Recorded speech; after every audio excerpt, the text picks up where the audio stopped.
Good day, everyone. I think the investigations are bringing something up, though there are one or two things that need to be attended to.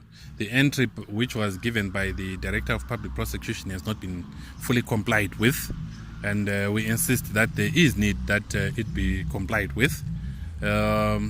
For starters, there are administrative things that have to be attended to before the accused persons have been brought to court. An identification parade was done and 2 officers were picked up. Those that were picked up are the ones that actually assaulted the complainants, but there were those that participated by an act of omission.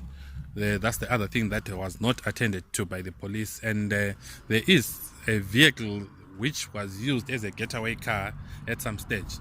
It has not been investigated to see who was the driver thereof. So I think we are in the right direction. The only thing that we need to do is to catalyze investigation and attend to the entries by the Director of Public Prosecutions before the accused persons are brought to court.